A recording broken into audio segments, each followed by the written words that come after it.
ഇല്യാസ് മൗലവിക്ക് അള്ളാഹു കൂടുതൽ ഇൽമും കരുത്തും പ്രദാനം ചെയ്യുമാറാകട്ടെ എന്ന് പ്രാർത്ഥിക്കുന്നു.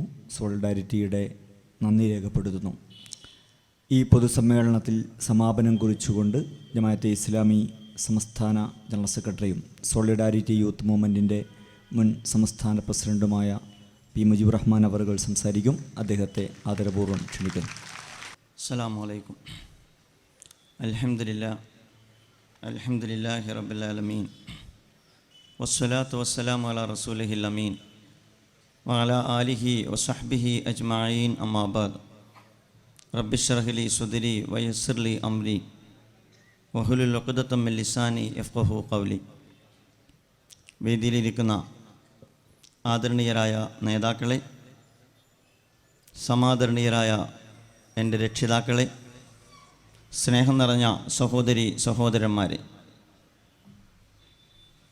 ആധുനിക കാലഘട്ടത്തിലെ ആത്മീയ ചൂഷണത്തിൻ്റെ ആൾരൂപങ്ങൾക്കെതിരെയുള്ള സോളിഡാരിറ്റി യൂത്ത് മൂവ്മെൻറ്റിൻ്റെ ശക്തമായ പോരാട്ടത്തിൻ്റെ ഭാഗമായിട്ടാണ് ഈ പൊതുസമ്മേളനം സംഘടിപ്പിച്ചിരിക്കുന്നത്.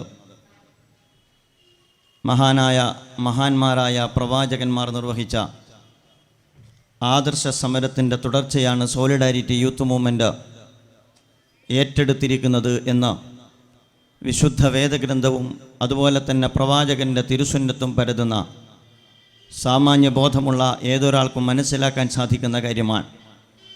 ചരിത്രത്തിൽ പ്രവാചകന്മാരുടെ പോരാട്ടത്തെ നിങ്ങൾ പരിശോധിച്ചു കഴിഞ്ഞാൽ ചരിത്രത്തിൽ പ്രവാചകന്മാർ മതത്തോട് പോരാടിയിട്ടുണ്ട്. ഡോക്ടർ അലി ശരീഅത്തി അദ്ദേഹത്തിൻ്റെ ഒരു പുസ്തകത്തിന് കൊടുത്തിരിക്കുന്ന തലവാചകം തന്നെ മതത്തിനെതിരെ എന്നുള്ളതാണ്.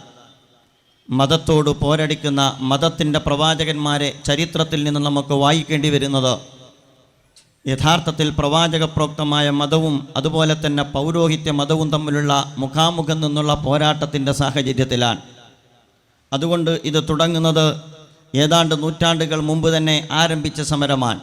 സമകാലിക സമൂഹത്തിൽ ചരിത്രത്തിൽ പ്രവാചകന്മാർ പൗരോഹിത്യത്തിനെതിരെ ഏറ്റെടുത്ത് മുന്നോട്ട് കൊണ്ടുപോയ സമരത്തിൻ്റെ തുടർച്ചയാണ് സോളിഡാരിറ്റി യൂത്ത് മൂവ്മെൻറ്റ് ആധുനിക കാലഘട്ടത്തിൽ ഏറ്റെടുത്തിരിക്കുന്നത്. നേരത്തെ ഇവിടെ പലരും ഇതുമായി ബന്ധപ്പെട്ട പ്രവാചകൻ്റെ കേശവും അതുപോലെ തന്നെ പ്രവാചകൻ്റേതെന്ന് പറയുന്ന പാനപാത്രവുമായി ബന്ധപ്പെട്ട നിരവധി വിഷയങ്ങൾ പലരും ഇവിടെ പ്രതിപാദിച്ചു കഴിഞ്ഞു. എന്തുകൊണ്ട് ഇതുണ്ടാകുന്നു എന്ന് എൻ്റെ പ്രിയപ്പെട്ട സുഹൃത്തുക്കൾക്കറിയാവുന്നതാണ്. ഇതിൻ്റെ പിന്നിൽ ഒരു രാഷ്ട്രീയമുണ്ട്. ഏതോ ഒരു പ്രാദേശികമായ തലത്തിൽ നിന്ന് രൂപപ്പെട്ടു വന്നതല്ല. അങ്ങനെ ധാരാളം ചില്ലറ വ്യാപാരികൾ നമ്മുടെ നാട്ടിൽ അങ്ങോളം ഇങ്ങോളം നടക്കുന്നുണ്ട് എന്ന് നമുക്കറിയാം. അതിന് പ്രത്യേകിച്ച് രാഷ്ട്രീയമൊന്നുമില്ല. തൽക്കാലം വയറ്റപ്പിഴപ്പ് മാറ്റാൻ വേണ്ടി മാത്രമാണ് അതുപോലുള്ള കൊച്ചു കൊച്ചു സംവിധാനങ്ങൾ ദൈവത്തിൻ്റെയും മതത്തിൻ്റെയും പേര് പറഞ്ഞുകൊണ്ട് ആളുകളെ അല്ലെങ്കിൽ വിശ്വാസികളെ ചൂഷണം ചെയ്തുകൊണ്ടിരിക്കുന്നത്. ഇതതിനപ്പുറത്താണ്. ഇതിന് വളരെ ശക്തമായ രാഷ്ട്രീയ വേരുണ്ട് എന്നെൻ്റെ പ്രിയപ്പെട്ട സുഹൃത്തുക്കൾ അറിയേണ്ടതാണ്. ആ രാഷ്ട്രീയം ആഗോള രാഷ്ട്രീയമാണ്. ആഗോള രാഷ്ട്രീയത്തിൻ്റെ ഭാഗമായി ലോകത്തിൻ്റെ വിവിധ കോണുകളിൽ ഉയർന്നു വന്നുകൊണ്ടിരിക്കുന്ന കൾട്ടുകളുടെയും ആൾദൈവങ്ങളുടെയും തുടർച്ചയാണ് ഈ സാക്ഷര പ്രബുദ്ധ കേരളത്തോട് കുഞ്ഞനം കുത്തിക്കൊണ്ട് നമ്മുടെ നാടിൻ്റെ നടുമുറ്റത്ത് തഴച്ചു വളർന്നുകൊണ്ടിരിക്കുന്നത് എന്ന് ഗൗരവത്തോടുകൂടി പ്രബുദ്ധ കേരളം മനസ്സിലാക്കേണ്ടതുണ്ട്. ഇതിനെ തടയിടേണ്ടതുണ്ടോ എങ്കിൽ തടയിടേണ്ടതുണ്ട്. ആ തടയിടുന്ന പോരാട്ടത്തിൻ്റെ കൊടിവാഹകരായാണ് സോളിഡാരിറ്റി യൂത്ത് മൂവ്മെൻറ്റ് കടന്നു വന്നത് എന്നത് അഭിമാനാർഹമായ കാര്യമായി ഞാൻ നിങ്ങളുമായി പങ്കുവെക്കുകയാണ്. മുന്നോട്ട് പോകേണ്ടുന്ന പോരാട്ടമാണ്. ഈ പോരാട്ടത്തിൽ അർത്ഥശങ്കക്കിടയില്ലാത്ത വിധം അല്ലെങ്കിൽ ഏതെങ്കിലും ആശയക്കുഴപ്പത്തിനിടമില്ലാത്ത വിധം ഈ പോരാട്ടത്തിൽ നമ്മുടെ മുമ്പിൽ നടന്നത് പ്രവാചകന്മാരാണ്. നിങ്ങൾക്ക് മൂസാ നബി അലൈഹിസ്സലാമിനെ കാണാം. നിങ്ങൾക്ക് ഒരുപക്ഷെ ആദറിനോട് പടപൊരുതിയ ഇബ്രാഹിം നബി അലൈഹിസ്സലാമിനെ നിങ്ങൾക്ക് കാണാം. അല്ലെങ്കിൽ ഇതുപോലെ നമ്രൂദിനോട് പടപൊരുതിയ ഇബ്രാഹിം നബി അലൈഹിസ്സലാമിനെ നിങ്ങൾക്ക് കാണാം. ചരിത്രത്തിൽ പൗരോഹിത്യത്തോട് മുഖാമുഖം നിന്ന് പോരാടിയ പോരാട്ടത്തിന് നേതൃത്വം കൊടുത്ത പ്രവാചക പൂങ്കവന്മാരുടെ പിന്നിൽ നിന്നുകൊണ്ടാണ് സമകാലിക സമൂഹത്തിൽ സോളിഡാരിറ്റി ഈ പോരാട്ടം ഏറ്റെടുത്തിരിക്കുന്നത്. ലോകം ഇന്ന് നയിച്ചുകൊണ്ടിരിക്കുന്ന ഒരു അധീശത്വ ശക്തിയുണ്ട്. അത് സാമ്രാജ്യത്വ ശക്തിയാണ്. മറ്റൊന്ന് സയണിസമാണ്.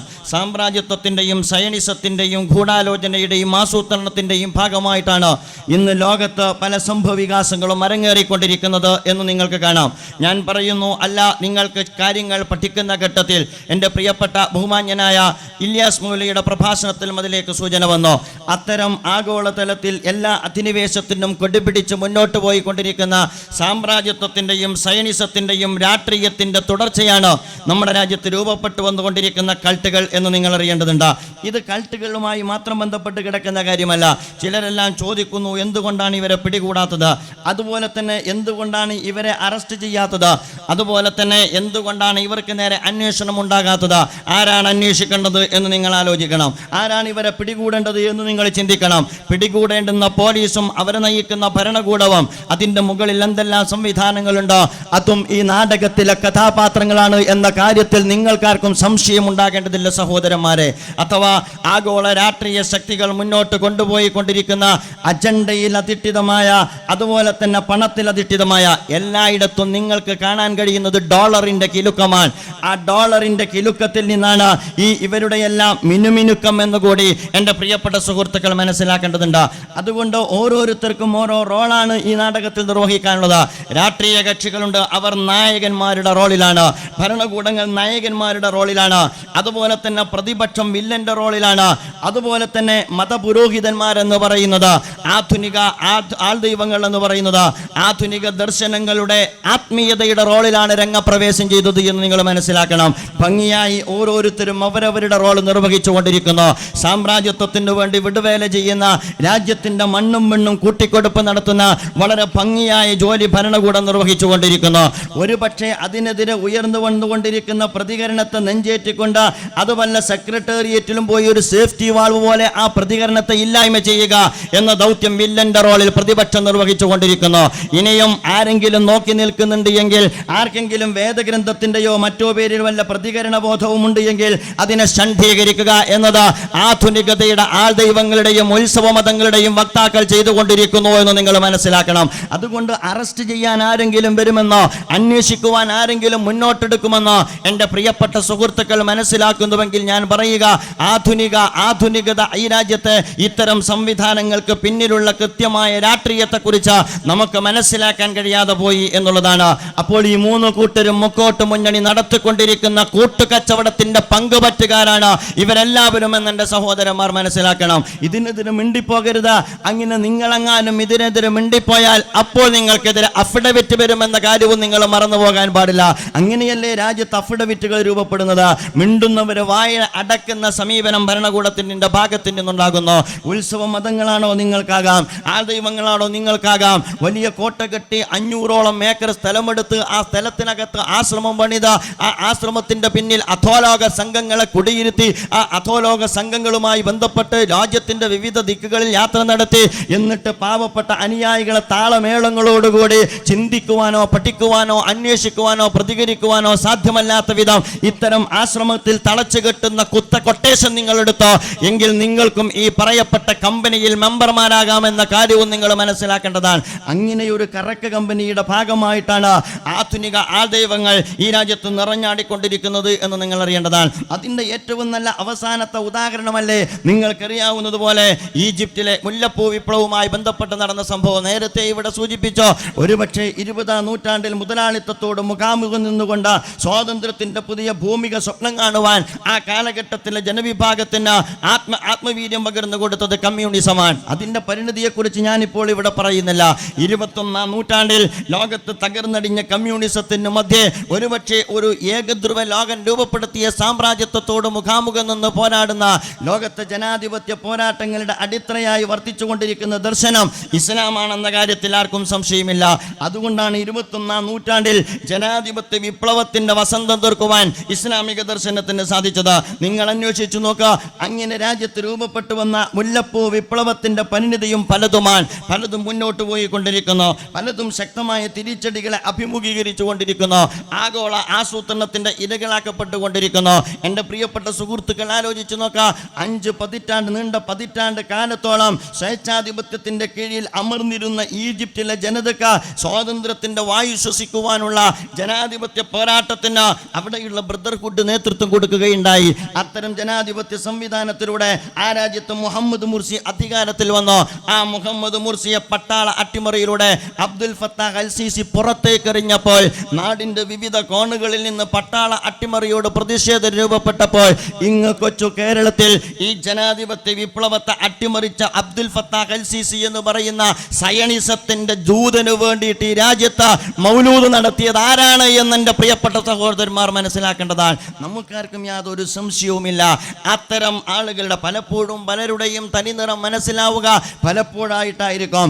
ആഗോള തലത്തിൽ തന്നെ ജനാധിപത്യ പോരാട്ടത്തിന്റെ പക്ഷത്ത് നിലയുറപ്പിച്ചുകൊണ്ട് ലോകരാഷ്ട്രങ്ങൾ, മുസ്ലിം രാജ്യങ്ങൾ മാത്രമല്ല ലോകരാഷ്ട്രങ്ങൾ അബ്ദുൽ ഫത്താഹ് അൽ സീസിക്കെതിരെ ശക്തമായ നിലപാടെടുത്തപ്പോൾ ഇസ്ലാമിക ദർശനത്തിന്റെ പിൻബലത്തിൽ നിന്നുകൊണ്ട് ഇസ്ലാമിസ്റ്റുകളായ ആളുകൾ കൽത്തുറുങ്കിൽ ക്രൂരമായി പീഡിപ്പിക്കപ്പെട്ടപ്പോൾ ഈജിപ്തിന്റെ നൈലിന്റെ തീരത്ത് ഈജിപ്തിന്റെ തെരുവിൽ കൊച്ചു കൊച്ചു കുട്ടികൾ പോലും അബ്ദുൽ ഫത്താഹ് അൽ സീസിയുടെ വെടിയുണ്ടയേറ്റ പിടഞ്ഞ് രക്തസാക്ഷികളായപ്പോൾ ആ രക്തസാക്ഷികളുടെ കൂടെ നിൽക്കുവാനുള്ള ദൗർഭാഗ്യവശാൽ ഇല്ല എന്ന് മാറ്റി നിർത്തി കഴിഞ്ഞാൽ അവരെ കൂട്ടിക്കൊടുപ്പ് നടത്തുന്ന സാമ്രാജ്യത്വത്തിന്റെയും സൈനിത്വത്തിന്റെയും പാദസേവ നടത്തുന്ന സമീപനം സ്വീകരിച്ച മുസ്ലിം ഗ്രൂപ്പിനെ കുറിച്ച് നിങ്ങൾ അന്വേഷിക്കേണ്ടതാണ്. ഞാൻ പറയുന്നു അതിന്റെ തുടർച്ചയാണ്. അപ്പോൾ ഇതിന്റെ പിന്നിൽ കൃത്യമായ രാഷ്ട്രീയമുണ്ട്, അതുപോലെ തന്നെ ഇതിന് കൃത്യമായ ചരിത്രമുണ്ട്. എൻ്റെ പ്രിയപ്പെട്ട സുഹൃത്തുക്കൾ പരിശോധിച്ച് നോക്കിക്കഴിഞ്ഞാൽ അത് വളരെ വ്യക്തമായി നമുക്ക് മനസ്സിലാക്കാൻ കഴിയുന്ന കാര്യമാണ്. മുതലാളിത്വത്തിന്റെ രാഷ്ട്രീയം ചരിത്രത്തിന്റെ ആവർത്തനമാണ് നമ്മുടെ രാജ്യത്ത് നടന്നുകൊണ്ടിരിക്കുന്നത്. ഞാൻ നേരത്തെ സൂചിപ്പിച്ചല്ലോ, ആദറിന്റെയും അതുപോലെ തന്നെ ആ കാലഘട്ടത്തിൽ നമ്രൂദിന്റെയും അങ്ങനെ തുടങ്ങുന്ന ആ കാലഘട്ടത്തിലെ മതത്തിന്റെ വക്താക്കൾ, മതപൗരോഹിത്യത്തിന്റെ വക്താക്കൾ ഏത് രൂപത്തിലാണ് മുന്നണിയായി രൂപപ്പെട്ടത് എന്ന് ഫറവയൊറ്റക്കല്ലോ, കാറൂ മുതലാളി കൂടെയുണ്ട്, ഹാമാന് കൂടെയുണ്ട്, അതുപോലെ തന്നെ പിന്നീട് പുരോഹിതന്മാർ സാമിരിയാക്കൾ വന്നുകൊണ്ടിരിക്കുന്നുണ്ട്. ചരിത്രത്തിൽ നിന്നും മുതലാളിത്തത്തിന്റെ വക്താക്കളും അതുപോലെ തന്നെ മുതലാളിത്തത്തിന് സഹായകമാം വിധം ആളുകളെ ശണ്ഡീകരിക്കുക എന്ന കൊട്ടേഷൻ കരാർ ഏറ്റെടുത്ത ആൾ ദൈവങ്ങളുടെ വക്താക്കളും ഉത്സവ മതത്തിന്റെ വക്താക്കളും ഒറ്റക്കെട്ടായി മുന്നോട്ട് പോയി എന്നതാണ് ചരിത്രം പരിശോധിക്കുന്ന ഘട്ടത്തിൽ നമുക്ക് മനസ്സിലാക്കാൻ കഴിയുക. അവർക്ക് ഭരണകൂടത്തിന്റെ പിൻബലമുണ്ടാകും, പിന്തുണയുണ്ടാകും, അവർ സുഖലോലുപരായിരിക്കും, അവിടെ ബുദ്ധിക്ക് സ്ഥാനമുണ്ടാവുകയില്ല, അതുപോലെ തന്നെ അവിടെ ചിന്തക്കും മറുചോദ്യങ്ങൾക്കും സ്ഥാനമുണ്ടാവുകയില്ല. നേരത്തെ ഇല്യാസ് മൗലവിയുടെ സൂചിപ്പിച്ചുവല്ലോ, സനദിനെ കുറിച്ച് അത്തരം വേദികളിലും അതുപോലെ തന്നെ ഇത്തരം വേളകളിലും നിങ്ങൾ സംസാരിക്കാൻ തന്നെ പാടില്ല. ബുദ്ധി പണയപ്പെടുത്തിയവർക്ക് മാത്രമേ ഇതുപോലുള്ള കേന്ദ്രത്തിലേക്ക് പ്രവേശനമുള്ളൂ എന്ന കാര്യം നിങ്ങൾ മനസ്സിലാക്കണം. ഭഗവാൻ രജശീശനെ കുറിച്ച് നിങ്ങൾ കേട്ടിട്ടില്ലേ? ചരിത്രത്തിൽ ഒരുപാട് ഇതുപോലുള്ള ആൾ ദൈവങ്ങൾ കഴിഞ്ഞു പോയിട്ടുണ്ടല്ലോ. ആ ആൾ ദൈവങ്ങൾ ലോകത്ത് വലിയ ശക്തികളായി മാറിയിട്ടുണ്ടല്ലോ. അങ്ങനെയുള്ള ആൾ ദൈവങ്ങളുടെ ചരിത്രം നിങ്ങൾ പരിശോധിച്ചു നോക്കുക, അവിടെ നടക്കാത്ത കാര്യങ്ങൾ ഉണ്ടാവുകയില്ല. ഇന്ന് കൊച്ചു കേരളത്തിൽ ഗെയിൽ ട്രാറ്റ്വെൽ എന്ന് പറയുന്ന ഗായത്രി എന്ന് പറയുന്ന സ്ത്രീ 20 കൊല്ലത്തെ അനുഭവത്തിന്റെ അടിസ്ഥാനത്തിൽ പുറത്തുവിട്ട പുസ്തകം, അല്ലെങ്കിൽ നേരത്തെ അമ്മ പറഞ്ഞ് തുറന്ന പുസ്തകം, തുറന്ന് കാര്യങ്ങൾ നിങ്ങളോട് സംവദിക്കുന്നുണ്ട് എന്ന് നിങ്ങൾക്കറിയാവുന്നതാണ്. അത് ഇത്തരത്തിലുള്ള സ്ത്രീ പീഡനങ്ങളുടെ കഥയാണ്, വിശ്വാസ ചൂഷണത്തിന്റെ കഥയാണ്, പൗരോഹിത്യത്തിന്റെ ഭീകരമായ മുഖത്തെ അനാവരണം ചെയ്യുന്ന കഥയാണ്. ഏതാണ്ട് ഭഗവാന്റെ ജനീഷിനെ പിടികൂടുന്ന ഘട്ടത്തിൽ $4 ലക്ഷം വാച്ച് കെട്ടിയിട്ട് അദ്ദേഹത്തെ പിടിച്ചത് മഹാനായ പ്രവാചകനെ നിങ്ങൾക്കറിയാം. പ്രവാചകൻ റസൂലുള്ളാഹി സ്വല്ലല്ലാഹു അലൈഹി വസല്ലമയുടെ പേരിൽ വമ്പിച്ച തട്ടിപ്പാണ് നമ്മുടെ രാജ്യത്ത് നടന്നുകൊണ്ടിരിക്കുന്നത്. മുത്തുനബി എന്ന് വിളിക്കാൻ പറ്റുമോ നിങ്ങൾക്ക് എന്ന് സോളിഡാരിറ്റിയുടെ ചുറുചുറുക്കുള്ള പ്രവർത്തകരോട് ഇവർ ചോദിക്കുകയുണ്ടായി. നിങ്ങൾ എന്നാണ് മുത്തുനബി എന്ന് പറയുന്നത്? നിങ്ങൾക്ക് അങ്ങനെ ഒരു നബി ഉണ്ടോ എന്നതാണ്. ഞങ്ങൾക്ക് നിങ്ങൾ പറയുന്ന പോലെ ചട്ടിയും പാത്രവുമായി ഈ രാജ്യത്തേക്ക് കടന്നു വന്ന ഒരു പ്രവാചകനെ ഞങ്ങൾക്കറിയില്ല. അള്ളാഹുവിന്റെ പ്രവാചകനെ ഞങ്ങൾക്കറിയാം. ആ പ്രവാചകൻ ഒരു വേദഗ്രന്ഥവുമായി കടന്നു വന്ന പ്രവാചകനാണ്. ആ പ്രവാചകൻ വിപ്ലവകാരിയായ പ്രവാചകനാണ്. ആ പ്രവാചകൻ വിമോചകനായ പ്രവാചകനാണ്. ആ പ്രവാചകൻ അടിച്ചമർത്തപ്പെട്ട ജനവിഭാഗത്തിന് സ്വാതന്ത്ര്യത്തിന്റെ വായു ശ്വസിക്കാൻ കഴിയുന്ന ഒരു പുതിയ സാമൂഹ്യ ക്രമത്തിന് അടിത്തറമാകിയ പ്രവാചകനാണ്. അതുകൊണ്ട് ഞങ്ങൾ പറഞ്ഞു അവരോട്, അടിവാങ്ങുമ്പോഴും എൻ്റെ പ്രിയപ്പെട്ട സുഹൃത്തുക്കൾ പറഞ്ഞു, അതേ ഞങ്ങൾക്ക് ചട്ടിയും പാത്രവും വിറ്റ് പണമുണ്ടാക്കിയ സാധുവായ പ്രവാചകനെയല്ല, ആദർശധീരമായി അതത് കാലഘട്ടത്തിൽ തിരുത്താൻ വേണ്ടി കടന്നു വന്ന യുഗപുരുഷന്മാരായ പ്രവാചകന്മാരെ ഞങ്ങൾക്ക് പരിചയമുണ്ട് എന്നുള്ളതാണ്. എൻ്റെ പ്രിയപ്പെട്ട സുഹൃത്തുക്കൾ മനസ്സിലാക്കണം, ഇതുപോലുള്ള ഒരുപാട് ആളുകൾ ചരിത്രത്തിൽ കടന്നു വന്നിട്ടുണ്ട്. നമുക്കറിയാം, ഇന്ത്യയുടെ ചരിത്രത്തിലും ആൾ ദൈവങ്ങളുടെ ധാരാളം പരമ്പരകൾ നമുക്ക് കാണാൻ കഴിയുന്നതാണ്. ഇത് ആ കണ്ണിയിലേക്കാണ് കണ്ണി ചേർക്കപ്പെടുന്നത്. മീഡിയകളുടെ പിൻബലം അവർക്കുണ്ടാകും, അതുപോലെ തന്നെ ഭരണകൂടത്തിന്റെ പിൻബലം അവർക്കുണ്ടാകും. നേരത്തെ നമുക്കറിയാമല്ലോ, നമ്മുടെ രാജ്യത്ത് മീഡിയകൾക്ക് എത്ര മീഡിയകൾക്കാണ് ആർജവമുള്ളത്? കാരണം അവർക്ക് പരസ്യം കിട്ടുന്നു, അതുപോലെ തന്നെ അവർക്ക് ഒരു പേജ് പരസ്യം കിട്ടുന്നു. നമ്മുടെ രാജ്യത്ത് പല യുവജന പ്രസ്ഥാനങ്ങളും ഇന്ന് പ്രസ്താവന ഇറക്കിയിരിക്കുന്നു. ഞാൻ പറയുന്നത്, പ്രസ്താവന ഇറക്കിയവരും ഇനി ഇറക്കാത്തവരുമുണ്ട്. മുസ്ലിം സമുദായത്തിനകത്ത് ഭരണകൂടവുമായി അധികാരം പങ്കിട്ടുകൊണ്ടിരിക്കുന്ന എൻ്റെ പ്രിയപ്പെട്ട സുഹൃത്തുക്കൾക്ക് പോലും ഇതെങ്ങോട്ടാണ് പോകുന്നതെന്ന് മനസ്സിലാക്കാൻ കഴിഞ്ഞിട്ടില്ല. അതുകൊണ്ട് അവരും കാണാവുന്ന സാമയാഗങ്ങളിലും അതുപോലെ തന്നെ കിട്ടാവുന്ന അമ്മ പരിപാടികളിലും കൃതജ്ഞത രേഖപ്പെടുത്തിക്കൊണ്ട് മുന്നോട്ട് പോയിക്കൊണ്ടിരിക്കുകയാണ്. എങ്ങോട്ടാണ് നമ്മുടെ രാജ്യത്തിന്റെ പോക്ക് എന്നെൻ്റെ പ്രിയപ്പെട്ട സുഹൃത്തുക്കൾ മനസ്സിലാക്കേണ്ടത്. അപ്പോൾ ഏതാണ്ട് ഈ പറയപ്പെട്ട ഭരണ സംവിധാനത്തിന്റെ ചുഴിയിലകപ്പെട്ട് കഴിഞ്ഞാൽ വിവേകത്തിന്റെ കണ്ണ് നഷ്ടപ്പെടും, അതുപോലെ തന്നെ വിപ്ലവത്തിന്റെ വീര്യം നഷ്ടപ്പെടും, വിമോചനത്തെക്കുറിച്ചുള്ള സ്വപ്നം നഷ്ടപ്പെടും, ജീർണതയ്ക്ക് മേൽ കയ്യൊപ്പ് ചാർത്തുന്നെടുത്ത ഏറ്റവും വലിയ ആത്മീയ തലതൊട്ടപ്പന്മാർ വരെ എത്തിപ്പെടും എന്നതിന്റെ ഉദാഹരണമാണ്. നിലവിൽ ഇത്രയേറെ വിവാദങ്ങൾക്ക് ശേഷവും ഇതുപോലുള്ള ആൾദൈവങ്ങൾക്ക് വേണ്ടി ശുപാർശ നടത്തിക്കൊണ്ടിരിക്കുന്ന ഭരണ സംവിധാനത്തിൽ പങ്കാളികളായിക്കൊണ്ടിരിക്കുന്ന നമ്മുടെ പ്രിയപ്പെട്ട സുഹൃത്തുക്കളുടെ വരെ സൂചനകൾ എന്നെൻ്റെ പ്രിയപ്പെട്ട സഹോദരന്മാർ മനസ്സിലാക്കേണ്ടതാണ്. നമ്മുടെ മീഡിയകൾ പലപ്പോഴും ഇതിനെ ശക്തമായ നിലപാട് സ്വീകരിക്കുന്നില്ല. നിങ്ങൾക്കറിയാമല്ലോ, ഒരുപാട് ആൾദൈവങ്ങളെ കുറിച്ച് മീഡിയകൾ തുറന്നെഴുതിയിട്ടുണ്ട്. എന്തേ ഇതുപോലുള്ള ഒരു സമീപനം നമ്മുടെ രാജ്യത്തെ ഈ പറയപ്പെട്ട ആഗോള ബന്ധമുള്ള ആഴങ്ങളിൽ വേരുകളുള്ള അതുപോലെ തന്നെ ആകാശത്തോളം മുട്ടി നിൽക്കുന്ന കെട്ടിടങ്ങളുള്ള ഈ ആൾദൈവങ്ങൾക്കെതിരെ രൂപപ്പെടുത്തിയെടുക്കാത്തത് എന്ന് ഗൗരവത്തോടുകൂടി ആലോചിക്കേണ്ട കാര്യമാണ്. അഥവാ നമ്മുടെ രാജ്യത്തെ സംബന്ധിച്ചിടത്തോളം പണത്തിൽ അധിഷ്ഠിതമായ പുതിയ സാമൂഹ്യ വ്യവസ്ഥക്കകത്ത് ഇവർക്കാണ് ഏറ്റവും കൂടുതൽ പരിഗണനയുള്ളത് എന്നാണ് നാം മനസ്സിലാക്കേണ്ടത്. ഇപ്പോൾ പുറത്തുവിട്ട വിവാദം നമുക്കറിയാം. നേരത്തെ ഇവിടെ സൂചിപ്പിച്ചോ, വലിയ കൊലപാതകങ്ങൾ നടന്നിരിക്കുന്നു. സത്യനന്ദ് സിംഗിന്റെ കൊലപാതകത്തെ കുറിച്ച് സോളിഡാരിറ്റി യൂത്ത് മൂവ്മെന്റ് ശക്തമായ നിലപാട് സ്വീകരിച്ചു. കരുനാഗപ്പള്ളിയിൽ കൊണ്ടുപോയിട്ട് ആ പറയപ്പെട്ട ആശ്രമത്തിന്റെ മുറ്റത്തെന്ന് പറയാവുന്ന രീതിയിൽ വമ്പിച്ച പോലീസ് സന്നാഹത്തോടുകൂടി അന്ന് പ്രതികരിച്ച ഒരേക യുവജന പ്രസ്ഥാനം സോളിഡാരിറ്റി യൂത്ത് മൂവ്മെന്റ്. ദൈവമുണ്ടോ ഇല്ലേ എന്ന കാര്യത്തിൽ ഇപ്പോഴും തീർപ്പ് കൽപ്പിക്കാത്ത ആളുകൾക്ക് പോലും ആൾദൈവങ്ങളോട് വിയോജിക്കുന്ന വിഷയത്തിൽ ഇനിയും ആർജവം കഴിഞ്ഞു വന്നിട്ടില്ല എന്നെൻ്റെ പ്രിയപ്പെട്ട സുഹൃത്തുക്കൾ മനസ്സിലാക്കേണ്ടതാണ്. ആ അർത്ഥത്തിൽ സത്യനം സിംഗ് വധിക്കപ്പെട്ടു അല്ല അന്വേഷണവും ഉണ്ടായോ? സത്യനം സിംഗ് എന്ന് പറയപ്പെടുന്ന ചെറുപ്പക്കാരൻ അന്യ സംസ്ഥാനത്തിന് നമ്മയെ കാണാൻ വന്നതാ.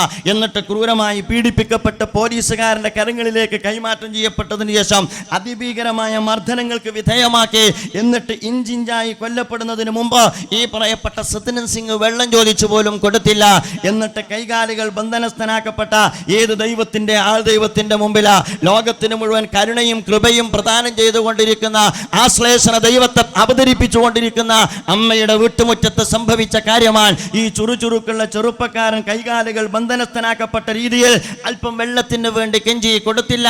എന്നിട്ട് കിടക്കുന്നിടത്ത് ഇഴഞ്ഞിഴഞ്ഞു പോയി തൊട്ടപ്പുറത്തുള്ള ടോയ്ലറ്റിനകത്ത് തറയിൽ പറ്റിക്കിടക്കുന്ന വെള്ളം അള്ളിപ്പിടിച്ച് നക്കിത്തുടച്ച് എന്നിട്ടാ ഈ ലോകത്തോട് വിട പറഞ്ഞത്. ഏത് ദൈവത്തെയാണ് ഇവർ മനസ്സിൽ കുടിയിരുത്തിയിരിക്കുന്നത് എന്ന് ചോദിക്കാൻ ഞാൻ ഈ സന്ദർഭത്തിൽ ആഗ്രഹിക്കുകയാണ്. ദൈവത്തെ ചോദ്യം ചെയ്യപ്പെടാത്ത മനുഷ്യ ദൈവങ്ങൾ എത്ര ഭീകരമായ രൂപമാണ് നമ്മുടെ രാജ്യത്ത് എടുത്തണിഞ്ഞുകൊണ്ടിരിക്കുന്നത് എന്ന് നിങ്ങൾ മനസ്സിലാക്കണം. വമ്പിച്ച സമാധാന പ്രേമികളാ. നമുക്കറിയാമല്ലോ, എൻ്റെ പ്രിയപ്പെട്ട ഇടതുപക്ഷത്തിന്റെ സുഹൃത്തുക്കൾ പലപ്പോഴും ഈ യാഥാസ്ഥിക മതത്തെ പിന്തുണക്കുന്നവരാ. നിങ്ങൾക്കറിയാം, കോഴിക്കോട് ഈ അടുത്ത് ഏതാനും വർഷങ്ങൾ പാർട്ടി കോൺഗ്രസിന്റെ ഘട്ടത്തിൽ കോഴിക്കോട് അവതരിപ്പിക്കപ്പെട്ട വലിയ അവരുടെ എക്സിബിഷനകത്ത് മുസ്ലിം നവോത്ഥാന നായകനായിട്ട് അവർ ചിത്രീകരിച്ചത് ആരെയാ? ചേകനൂർ മൗലവിയ.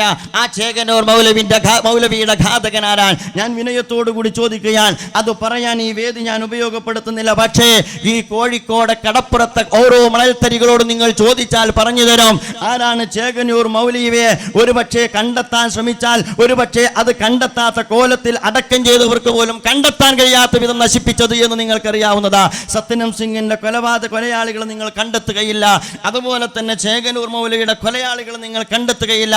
അധികാരത്തിന്റെ അരമനകളിൽ പണത്തിനു വേണ്ടി അടയിരിക്കുന്ന ഭരണാധികാരികളുമായി കൂട്ടുകച്ചവടം നടത്തുന്നവരാണ് ഇതിന്റെ പിന്നിൽ പണിയെടുത്തത് എന്ന യാഥാർത്ഥ്യബോധം എൻ്റെ പ്രിയപ്പെട്ട സുഹൃത്തുക്കൾക്ക് ഉണ്ടാകേണ്ടതാണ്. അതുകൊണ്ട് ഈ പോരാട്ടം ഏതെങ്കിലും പ്രദേശത്ത് കെട്ടിപ്പൊക്കിയ ഏതെങ്കിലും അമ്പരചുംബികളായ കെട്ടിടങ്ങളോടുള്ള പോരാട്ടമല്ല.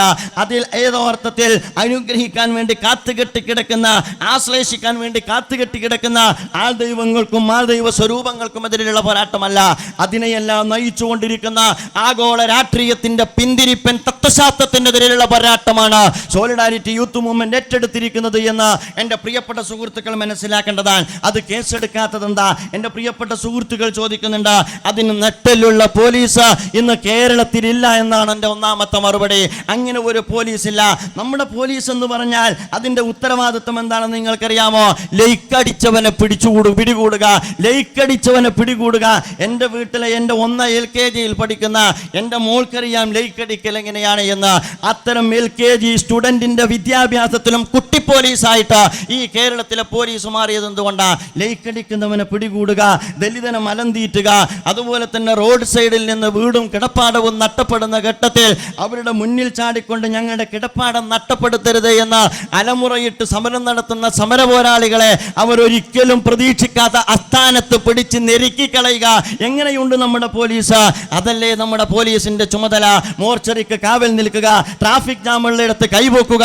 ഇങ്ങനെയൊരു പോലീസിനെ തീറ്റിപ്പോറ്റുന്ന നമുക്ക് ഈ പറയപ്പെട്ട വലിയ മനുഷ്യ ദൈവങ്ങളുടെ കൈകൾക്ക് വിലങ്ങ് വെക്കുവാനുള്ള ആർജവമുണ്ട് എന്ന് തെറ്റിദ്ധരിക്കുന്നുവെങ്കിൽ പ്രബുദ്ധ കേരളം വിഡ്ഢികളുടെ സ്വർഗത്തിലാണ് എന്ന് പറയാതിരിക്കാൻ നിർവാഹമില്ല. കാരണം ഇതിന്റെ വേര് ആഗോളതലത്തിലുള്ളതാണ് എന്ന് എൻ്റെ പ്രിയപ്പെട്ട സുഹൃത്തുക്കൾ മനസ്സിലാക്കേണ്ടതാ. അതുകൊണ്ട് ഇത് ഇവിടെ നിൽക്കുന്നതല്ല, ഇതിന്റെ വലിയ ശാഖകൾ പടർന്നു വന്നിരിച്ചുകൊണ്ടേയിരിക്കുകയാണ്. അവർ വിദ്യാഭ്യാസ കച്ചവടം നടത്തും. ആത്മീയ കച്ചവടം മാത്രമല്ല, അവർ വിദ്യാഭ്യാസ കച്ചവടം നടത്തും, അവർ ആരോഗ്യ കച്ചവടം നടത്തും. അതുപോലെ തന്നെ അവരെ സംബന്ധിച്ചിടത്തോളം അവർ റിയൽ എസ്റ്റേറ്റ് നടത്തും. വിവരമില്ലെങ്കിലും നോളജ് സിറ്റിയെ കുറിച്ച് അവർ ഭംഗിയായിട്ട് ഏറ്റവും നല്ല പ്ലാൻ അവതരിപ്പിക്കാം. എന്താണ് വിവരം എന്ന് പറഞ്ഞാൽ? അബുൽ ഹക്കമിനെ അബൂജഹൽ എന്ന് വിളിച്ചത് വെറുതെ അല്ലല്ലോ. എൻ്റെ പ്രിയപ്പെട്ട സുഹൃത്തുക്കൾ മനസ്സിലാക്കേണ്ടതുണ്ട്. ജാഹിലിയത്തിന്റെ നോളജിന്റെ കേന്ദ്രമല്ല, ജാഹിലിയത്തിന്റെ കേന്ദ്രമാണ് ആധുനിക നാഗരികതയുടെ നടുമുറ്റത്ത് കെട്ടിപ്പൊക്കപ്പെട്ടുകൊണ്ടിരിക്കുന്നത് എന്ന കാര്യത്തിൽ നമ്മൾ സംശയിക്കേണ്ടതില്ല. രാജ്യത്തെ സംബന്ധിച്ചിടത്തോളം വിജ്ഞാനത്തിന്റെ ഒരർത്ഥമുണ്ട്. ആ വിജ്ഞാനത്തിന്റെ അർത്ഥം എന്ന് പറയുന്നത് ഹിദായത്തിൽ അധിഷ്ഠിതമാണ്, ഏറ്റവും നല്ല വെളിച്ചത്തിൽ അധിഷ്ഠിതമാണ്. ലോകത്തിന്റെ ദിക്കായ ദിക്കുകളിൽ ഇരുട്ട് പരത്തുന്ന ഏത് നോളജ് സിറ്റി വളർന്നു വന്നാലും അത് ജഹാലത്തിന്റെ കേന്ദ്രമാണ്. അതൊരിക്കലും ഒരുപക്ഷെ ഒരർത്ഥത്തിലും അത് വിജ്ഞാനത്തിന്റെ കേന്ദ്രമായി മാറുന്നില്ല. അതുകൊണ്ട് സഹോദരന്മാരെ, നമ്മെ സംബന്ധിച്ചിടത്തോളം ഇത് രാജ്യത്ത് വളർന്ന് പടർന്ന് പന്തലിച്ചു കൊണ്ടിരിക്കുകയാണ്. സ്വലാത്ത് വിറ്റ് അല്ലെങ്കിൽ ദിക്ർ വിറ്റ് ദുആ വിറ്റ് നമ്മുടെയൊക്കെ നാട്ടിൽ ഒരുപാട് ചില്ലറ വ്യാപാരികളുണ്ട്. എങ്ങനെയാണെന്ന് ചോദിച്ചാൽ ഒരുപക്ഷെ ഒരു സ്ഥലത്ത് പോയാൽ കാണാം, നിങ്ങൾക്ക് കാണാൻ കഴിയും കൊച്ചു കൊച്ചു ആസ്ഥാനങ്ങൾ. അവർക്ക് ഇത്തരം രാഷ്ട്രീയമൊന്നുമില്ല. പാലക്കാട് ചെന്നാൽ ഒരു ജിലേബി തങ്ങളുണ്ട്, മുമ്പ് മൂപ്പർക്ക് ജിലേബി കച്ചവടമാണ്. മറ്റൊരു സ്ഥലത്ത് ചെന്നപ്പോൾ അറിയാൻ കഴിഞ്ഞത് ആട് തങ്ങളുണ്ട്, ആടുമേച്ചെത്തിയതാണ്. ജനങ്ങളുടെ വിവരം മനസ്സിലാക്കാനാണ് ഞാൻ ഈ പറയുന്നത്. ഇങ്ങനെ ആടുതങ്ങളും ജിലേബി തങ്ങളുമുള്ള നാട്ടിലാണ് നമ്മൾ ജീവിക്കുന്നത്. സാധാരണഗതിയിൽ കോർപ്പറേറ്റ് വരും, വാൾമാർട്ട് വരും, അപ്പോൾ ചില്ലറ വ്യാപാരികൾ ഭയപ്പെടും. അതുകൊണ്ട് ഇത്തരം ചില്ലറ വ്യാപാരികൾ മനസ്സിലാക്കുക, ആത്മീയ രംഗത്ത് വാൾമാർട്ട് വരുന്നുണ്ട്, പക്ഷേ പറ്റുമെങ്കിൽ നമ്മുടെ സമരത്തിന്റെ കൂടെ ചേരാവുന്നതാണ്. ഒറ്റക്കെട്ടായി പോരാട്ടം നടത്തണം. അതുകൊണ്ടാണ് ഒറിജിനലും വ്യാജവും എന്ന് തുടങ്ങിയുള്ള കർമ്മശാസ്ത്രമൊക്കെ നമ്മുടെ മുമ്പിൽ വരുന്നത്. ഞാൻ അതിലേക്ക് പ്രവേശിക്കുന്നില്ല. പക്ഷേ നേരത്തെ ബഹുമാന്യനായ ഇല്യാസ് മൗലവി പറഞ്ഞതുപോലെ എല്ലാവരെയും അഭിനന്ദിക്കുകയാണ്.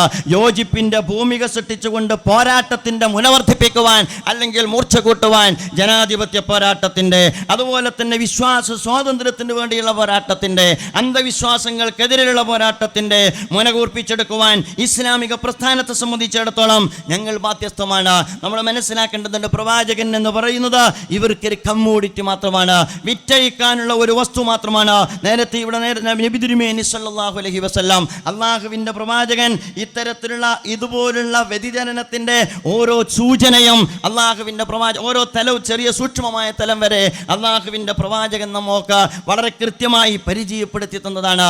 ആ പ്രവാചകന്റെ പേരിലല്ലേ സഹോദരന്മാരെ കച്ചവടം, അള്ളാഹുവിന്റെ റസൂലിന്റെ പേരിൽ കച്ചവടം. ഒരുപക്ഷെ നാശത്തിന്റെ തുടക്കം ഇവിടെ നിന്ന് തന്നെയാണ് ആരംഭിക്കുക. റസൂലിനെ വെച്ച് കളിക്കാൻ, റസൂലിനെ വിറ്റ് പണമുണ്ടാക്കാൻ ഒരു കൂട്ടർ ശ്രമിച്ചാൽ അതിനേക്കാളും വലിയ പാപം എന്താണ് സഹോദരന്മാരെ? നമുക്കറിയാമല്ലോ, അള്ളാഹുവിന്റെ പ്രവാചകൻ ഇത്തരത്തിലുള്ള സാധ്യതകളെ എത്ര കണിശവും കർക്കശവുമായിട്ടാണ് അടച്ചു കളഞ്ഞത്. അള്ളാഹുവിന്റെ റസൂൽ വരുന്നു മക്കയിൽ നിന്ന് മദീനയിലേക്ക്, ആളുകൾ ആർത്തുല്ലസിക്കുന്നു. ഒരുപക്ഷെ വലിയ വലിയ മരങ്ങളിൽ നിന്ന്, ഉന്നതങ്ങളിൽ നിന്ന്, ഉയരങ്ങളിൽ നിന്ന് ആളുകൾ പാട്ടുപാടുന്നു. ത്വലഅൽ ബദ്റു അലൈന, ഞങ്ങൾക്ക് മേലിതാ ഞങ്ങൾ ആഗ്രഹിച്ച, ഞങ്ങൾ കൊതിച്ച ആ പൂർണ്ണചന്ദ്രൻ ഇതാ വെളിവായിക്കൊണ്ടിരിക്കുന്നു. റസൂലുള്ളാഹിന്റെ ആഗമനത്തിലുള്ള അടങ്ങാത്ത അവരുടെ ആഹ്ലാദം അവർ കൊട്ടിഘോഷിക്കുകയാണ്. അതിനിടയ്ക്കൊരാൾ പാടിപ്പോയി നാളെയെക്കുറിച്ച് പറയുന്ന, ഭാവിയെക്കുറിച്ച് സംസാരിക്കുന്ന നബി തിരുമേനി സല്ലല്ലാഹു അലൈഹി വസല്ലം വിലക്കി. അതല്ല നിങ്ങളുടെ പ്രവാചകൻ, അദൃശ്യം പറയുന്നവനല്ല നിങ്ങളുടെ പ്രവാചകൻ. എന്ന് എന്താണ് ഒരു പ്രവാചകൻ ചെയ്യേണ്ടത്? വിശുദ്ധ ഖുർആൻ പഠിപ്പിച്ചു, വൈദാ സഅലക ഇബാദി അന്നി ഫഇന്നി ഖരീബുൻ നുജീബു ദഅവത്തദ് ദാഇ ഇദാ ദഅനി ഫൽയസ്തജീബു ലി വൽയുഅ്മിനൂ ബി ലഅല്ലഹും യർഷദൂൻ. നിങ്ങൾ ചോദിക്കുന്നുവെങ്കിൽ എന്നോട് ചോദിക്കുക. നിങ്ങളെ സംബന്ധിച്ചിടത്തോളം നിങ്ങളോട് ഞാൻ അടുത്ത് നടക്കുന്നവനാണ്, നിങ്ങൾക്ക് ഞാൻ ഉത്തരം നൽകുന്നവനാണ്. മാത്രമല്ല, ഖുൽ ഇന്നമാ അദ്ഉ റബ്ബി വലാ ഉശ്രികു ബിറബ്ബി അഹദ, ഖുൽ ഇന്നമാ അദ്ഉ റബ്ബി വലാ ഉശ്രികു ബിറബ്ബി അഹദ. തീർച്ചയായിട്ടും നബിയെ താങ്കൾ അവരോട് പറയണം, അള്ളാഹുവിനെ മാത്രമേ ഞാൻ വിളിച്ച് പ്രാർത്ഥിക്കുകയുള്ളൂ. അള്ളാഹുവിൻ്റെ ഇടക്കുള്ള ഇടനിലക്കാരെ എങ്ങനെ വെട്ടിമാറ്റാമോ അങ്ങനെ വെട്ടിമാറ്റിക്കൊണ്ടാ വേദഗ്രന്ഥം ഇറങ്ങിയത്. അതിനിടയിലേക്കാണ് എന്താണ് പൗരോഹിത്യമെന്ന് കൃത്യമായി നിർണയിച്ചുകൊണ്ടാ വേദഗ്രന്ഥം ഇറങ്ങിയത്. വിശുദ്ധ ഖുർആൻ നേരത്തെ ഓതി വെച്ചല്ലോ, യാ അയ്യുഹല്ലദീന ആമനൂ ഇന്ന കസീറൻ മിനൽ അഹ്ബാരി വറുഹ്ബാനി ലയഅകുലൂന അംവാലൻ നാസി ബിൽ ബാതിൽ വയസുദ്ദൂന അൻ സബീലില്ലാ വല്ലദീന യക്നിദൂന الذهب والفضة ولا ينفقونها. വിശുദ്ധ ഖുർആൻ വളരെ കൃത്യമായി പറയുന്നു. അഥവാ അല്ലാഹു മനുഷ്യ സമൂഹത്തിനും ദൈവത്തിനും ഇടയ്ക്ക് ഇടനിലക്കാരായി നിന്നുകൊണ്ട് സാധാരണക്കാരുടെ പണം പിടുങ്ങുന്ന ആഹരിക്കുന്ന പൗരോഹിത്യത്തെക്കുറിച്ച് ജൂത സമൂഹത്തിന്റെ ഒരു പശ്ചാത്തലത്തിൽ വെച്ചുകൊണ്ട് വിശുദ്ധ ഖുർആൻ അസന്നിഗ്ധമായി പ്രഖ്യാപിക്കുന്നു. എന്നിട്ട് അവരെ കുറിച്ച് പറഞ്ഞതെന്താ?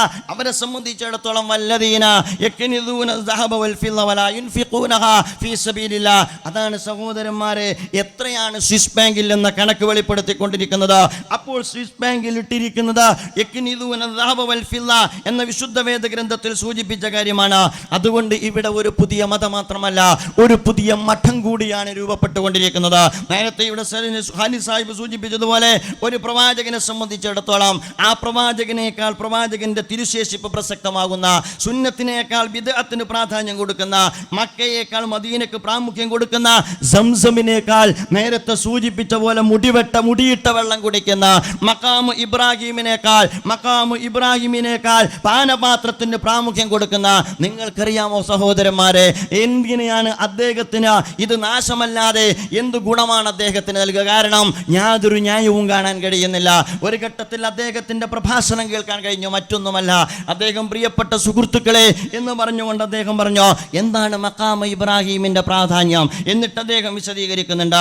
മഖാമു ഇബ്രാഹിമിന്റെ പ്രാധാന്യം എന്ന് പറയുന്നത് മറ്റൊന്നുമല്ല, മഹാനായ പ്രവാചകൻ ഇബ്രാഹിം നബി അലൈഹി സ്വലാം നിന്ന സ്ഥലമാണ് മഖാമു ഇബ്രാഹിം എന്ന് പറയുന്നത്. ഹജ്ജിന് പോകുന്ന സുഹൃത്ത് അല്ലെങ്കിൽ ഉംറക്ക് പോകുന്ന സുഹൃത്ത് തവാഫ് കഴിഞ്ഞിട്ട് ഹൃദയം തുറന്നു വെച്ചിട്ട് തൻ്റെ ജീവിതത്തിന്റെ പാപത്തിന്റെ മാറാപ്പുകൾ ഇറക്കി വെച്ചിട്ട് റബ്ബിനോട് പൊട്ടിക്കരഞ്ഞ് പ്രാർത്ഥിക്കുന്ന അസുലഭമായ അവസരമാണല്ലോ സുഹൃത്തുക്കളെ മഖാമു ഇബ്രാഹിമിൽ 2 റക്അത്ത് നമസ്കരിച്ചതിന് ശേഷമുള്ള പ്രാർത്ഥന. അള്ളാഹു നിശ്ചയിച്ച പ്രാധാന്യമുള്ള സ്ഥലം, പ്രവാചകൻ പഠിപ്പിച്ച മഹത്വമുള്ള സ്ഥലം. എന്നിട്ട് ലക്ഷക്കണക്കിന് ജനങ്ങൾ ഇന്നും തുടർന്ന് വന്നുകൊണ്ടിരിക്കുന്ന, ആരാധനയുടെ ഭാഗമായി നിൽക്കുകയും നമസ്കരിക്കുകയും ചെയ്തുകൊണ്ടിരിക്കുന്ന സ്ഥലം. ആ സ്ഥലത്തെ കുറിച്ചാണ് ഇദ്ദേഹം പറയുന്നത്. അദ്ദേഹത്തോടുള്ള ബഹുമാനാദരവ് നിലനിർത്തിയിട്ട് തന്നെ ഇസ്ലാമിന്റെ പക്ഷത്ത് നിന്നുകൊണ്ട് അതിരൂക്ഷമായ ശൈലിയിൽ ഞാൻ പറയുന്നു, പണ്ഡിതൻ എന്ന നാമധാരിയായിക്കൊണ്ട് ഇദ്ദേഹം പറയുന്നത്, നിങ്ങൾക്കറിയില്ലേ എന്താണ് സ്ഥലം? ഇത് മഖാം ഇബ്രാഹിമാൻ, ഇബ്രാഹിം ചവിട്ട് നിന്ന സ്ഥലമാണ്. പക്ഷേ സുഹൃത്തുക്കളെ, നിങ്ങൾ കണ്ടില്ലേ, ഇത് പാനപാത്രമാണ്. ഇതിന്റെ പ്രത്യേകത എന്താണെന്ന് ചോദിച്ചാൽ അതിന്റെ പ്രത്യേകതയിൽ നിന്ന് ഏറെ വർദ്ധിച്ചതാണ്. കാരണം ഇബ്രാഹിം കഴിഞ്ഞകാല സമൂഹത്തിന്റെ പ്രവാചകനാണ്. കഴിഞ്ഞകാല സമൂഹത്തിന്റെ പ്രവാചകൻ ചവിട്ടിയ സ്ഥലത്തിനാണോ അതല്ല മുത്തുനബി ചുണ്ടോട് വെച്ച പാത്രത്തിനാണോ പ്രാധാന്യം എന്ന് ചോദിച്ചാൽ വിവരക്കേട് പറഞ്ഞ ഒരാളെ പണ്ഡിതൻ എങ്ങനെയാണ് വിളിക്കുക? അപ്പോൾ നിങ്ങൾ മനസ്സിലാക്കേണ്ടത്, മഖാമു ഇബ്രാഹിമിനേക്കാൾ പാനപാത്രം പ്രസക്തമാകുന്ന ഒരു പുതിയ മതം മാത്രമല്ല ജനിക്കുന്നത്, ഒരു പുതിയ മഠം കൂടി ജനിക്കാൻ പോവുകയാണ്. ഈ മഠത്തിനെതിരെ, ഈ ആശ്രമത്തിനെതിരെയുള്ള ആദർശ പോരാട്ടമാണ് സോളിഡാരിറ്റി യൂത്ത് മൂവ്മെന്റ് ഏറ്റെടുത്തിരിക്കുന്നത്. പുരോഗമനവാദികളുണ്ട്. ഒരുപക്ഷെ അമ്മ കേരളത്തിലെ ഏറ്റവും വലിയ ദൈവമാണെന്നും അല്ല ഇദ്ദേഹം കേരളത്തിലെ ഏറ്റവും വലിയ മുസ്ലിം നേതാവാണെന്നും പറഞ്ഞ എൻ്റെ നാട്ടിലെ ഒരു മന്ത്രിയുണ്ട്. അദ്ദേഹത്തെക്കുറിച്ച് ഇപ്പോൾ പറയാൻ കഴിയാത്ത സാഹചര്യത്തിലാണ് അദ്ദേഹവും ഞാനും ഉള്ളത് എന്നുള്ളത് കൊണ്ട് ഞാൻ ഈ സന്ദർഭം അതിന് ഉപയോഗപ്പെടുത്തുന്നില്ല. അദ്ദേഹം പറഞ്ഞതാ, അമ്മയെപ്പോലെ ഒരു ദൈവം കേരളത്തിലില്ല. അത് കഴിഞ്ഞിട്ട് ഇദ്ദേഹം വന്ന ഘട്ടത്തിൽ ഇദ്ദേഹത്തെ പോലെ ഒരു മുസ്ലിം നേതാവ് കേരളത്തില്ല. ഇവരാണ് പുരോഗമനവാദികളായി വേഷമണിഞ്ഞ് നടന്നുകൊണ്ടിരിക്കുന്നത്. ഇവരാണ് ശരീഅത്തിനെതിരെ ഉറഞ്ഞുതുള്ളുന്നത്. ശരീഅത്തിന്റെ പുരോഗമനവാദത്തിന്റെ പേരിൽ ഇസ്ലാമിലെ വൈവാഹിക സംവിധാനത്തവരെ തെരുവിലിട്ട് ചോദ്യം ചെയ്ത കൂട്ടരോട് ഞാൻ ചോദിക്കട്ടെ, ഒരുപാട് നിഗൂഢതകളും ദുരൂഹതകളുമുള്ള സാധാരണക്കാരായ ആളുകളുടെ പോക്കറ്റടിക്കുന്ന വിശ്വാസത്തിന്റെ പേരിൽ പോക്കറ്റടിക്കുന്ന വലിയ ക്വാൾ ദൈവങ്ങൾക്കെതിരെ കാമ എന്ന് അക്ഷരം ഉരിയാടുവാൻ എൻ്റെ പ്രിയപ്പെട്ട സഹോദരന്മാർക്ക് ആർജവമുണ്ടോ എന്ന് ചോദിക്കുവാൻ ഈ സന്ദർഭം ഞാൻ ഉപയോഗപ്പെടുത്തുകയാണ്. നേരത്തെ പറഞ്ഞു, ഇനിയും വരാനിരിക്കുന്നേയുള്ളൂ. ഒരു ജനത എന്തിനും പാകമാണെന്ന് കഴിഞ്ഞാൽ ആ ജനതയെ തീവെട്ടിക്കൊള്ള നടത്താൻ എന്തും കടന്നു വരാനുള്ള സാധ്യതയുണ്ട്.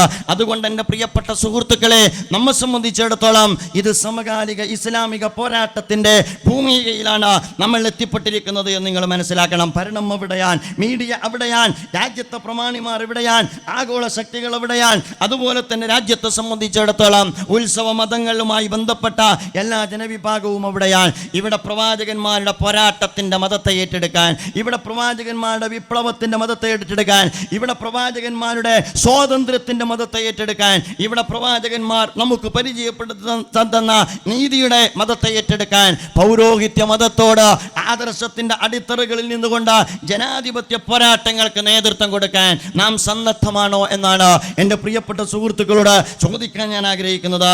ഇന്നലെ ഏതാണ്ട് എൻ്റെ പ്രിയപ്പെട്ട സുഹൃത്തുക്കൾ നോട്ടീസ് വിറ്റപ്പോൾ അവരെ കടന്നാക്രമിച്ച എൻ്റെ സഹോദരങ്ങളുണ്ട്. ഒരു കാര്യം ഞാൻ പറയുന്നു, അവർക്കും അതുപോലെ തന്നെ കടന്നാക്രമിക്കുവാൻ ഏതോ ഒരർത്ഥത്തിൽ തെറ്റായ ബുദ്ധി തോന്നിയ എൻ്റെ സുഹൃത്തുക്കൾക്കും ഞാൻ നന്ദി രേഖപ്പെടുത്തുന്നു. കാരണം അതുകൊണ്ടാണ് ഈ 9:30 നിറഞ്ഞ സദസ്സ് പിരിഞ്ഞു പോകാത്തത് എന്ന് സാന്ദർഭികമായി ഉണർത്താൻ ഞാൻ ആഗ്രഹിക്കുകയാണ്. അതുകൊണ്ട് നിങ്ങൾ കൈവച്ചാൽ മുതലക്കുളവും പരിസരവും നിറയും. നിങ്ങൾ കൈകാലെടുത്ത് വെക്കാൻ തുടങ്ങിയാൽ കോഴിക്കോട് പട്ടണം വീർപ്പുമുട്ടും. ബു അസീസി എന്ന് പറയുന്ന ഒരു ചെറുപ്പക്കാരന്റെ രക്തസാക്ഷിത്വത്തിൽ നിന്ന് അറബ് വസന്തം എന്ന് പറയുന്ന ഒരു മുല്ലപ്പൂ വിപ്ലവത്തിന് നാന്ദി കുറിക്കപ്പെട്ടുവെങ്കിൽ നിങ്ങൾ എത്രയാണോ ഇളകുന്നത് അത്രയോളം നിങ്ങൾ തകരുകയാണ് എന്ന ഓർമ്മപ്പെടുത്തലിന്റെ ഒന്നാമത്തെ സൂചനയാണ് ഇതെന്ന് മാത്രം ഓർമ്മപ്പെടുത്തിക്കൊണ്ട് ഞാൻ എൻ്റെ വാക്കുകൾക്ക് വിരാമമിടുന്നു. അൽഹംദുലില്ലാഹ്.